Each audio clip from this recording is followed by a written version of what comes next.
पुढची बातमी पाहूयात।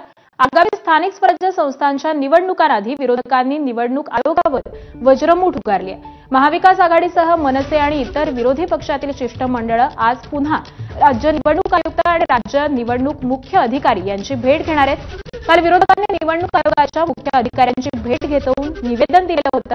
तर दुबारा मतदार यादीतील घोळ या दोन प्रमुख मुद्द्यांवरती विरोधकांनी बोट ठेवत निवडणूक आयोगाकडे तक्रार केली।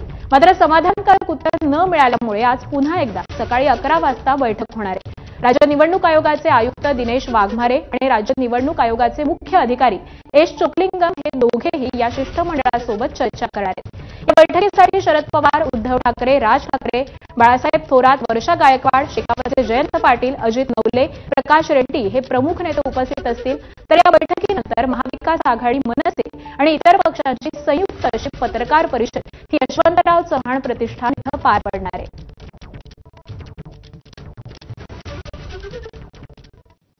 महाविकास आघाडीसह मनसेच्या शिष्टमंडळानं निवेदन देताना मुख्य निवडणूक आयुक्तांकडे अनेक प्रश्नांची सरबत्ती केली। यावरती राज्य निवडणूक आयुक्त दिनेश वाघमारे यांनी स्पष्टीकरण आणि उत्तर दिलं आहे। स्थानिक स्वराज्य संस्थांच्या निवडणुकांसाठी वापरली जाणारी विधानसभा मतदारसंघांच्या मतदार यादीत नव्यानं नावं समाविष्ट करणं किंवा नावं वगळण्याची कार्यवाही किंवा अन्य बदल करण्याचा विषय हा राज्य निवडणूक आयोगाच्या कार्यकक्षेत येत नाही, असं स्पष्टीकरण हे दिनेश वाघमारे यांनी दिलं आहे।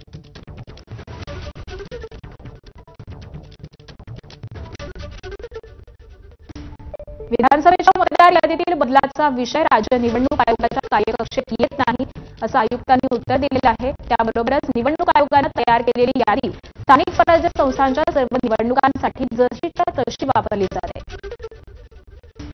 त्यासाठी अधिसूचित दिनांक निश्चित केला जातो। 1 जुलै 2025 या अधिसूचित दिनांकाला अस्तित्वात असलेल्या विधानसभा मतदारसंघांच्या मतदार याद्या या निवडणुकांसाठी वापरण्यात येणार आहेत। प्रभागनिहाय मतदार याद्या तयार करताना विधानसभा मतदारसंघांच्या यादीप्रमाणेच मतदार याद्यांमध्ये मतदारांची नावं हे कायम ठेवले जातात। मतदार याद्यांचे विभाजन करताना लेखनिकांकडून होणाऱ्या चुका, मतदारांचा चुकून प्रभाग बदलणं, त्याबरोबरच विधानसभेच्या यादीत नाव असूनही प्रभागाच्या यादीत नाव नसणे याबाबत हरकती, सूचना मतदार दाखल करू शकतात। तर असं उत्तर हे आयुक्तांनी दिले।